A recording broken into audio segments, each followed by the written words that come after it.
Hello, I'm Bernard Hickey from Eurostoxx and welcome to 90 at 9, brought to you in association with Bank of New Zealand. This is your morning briefing where you get everything you need to know in 90 seconds at 9 o'clock. Starting now with news, the New Zealand dollar has risen overnight to 83.5 US cents. That's a 5-month high. It's also at a fresh record high against the euro, 63.3 euro cents, and the Australian dollar up at $1.07 US. This is all about a rise in appetites for risk globally overnight. US stocks up 1% and European stocks up 2%. This is because of strong factory output data across most of the developed world and into Asia.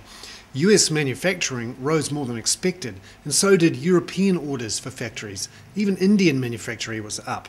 And the key one for us, Chinese manufacturing, was slightly better and still expanding.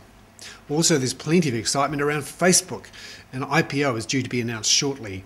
Morgan Stanley, its shares rose 6.7% on hopes it would be the one leading the IPO, which is expected to value the social network at $100 billion US.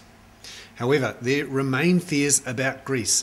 New crisis political talks are underway now, as fresh austerity plans will have to be forced through before April elections. None of the political parties want this. And the European Central Bank looks set to print another 1 trillion euros by lending banks on February 29, that much on 3-year terms. Also, Barack Obama is set to announce plans for home refinancing bonuses for those people who are underwater, up to $10 billion US, paid for through a tax on banks.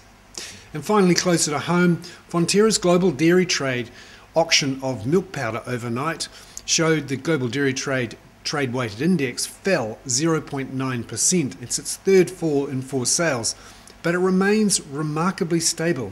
It's about 23% below its March peak, but since July, that price has been very stable in a range of 2 to 3%.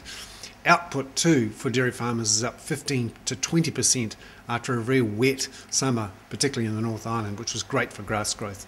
The payout near $7 a kilogram, so that's going to be great for dairy farmers in provincial areas.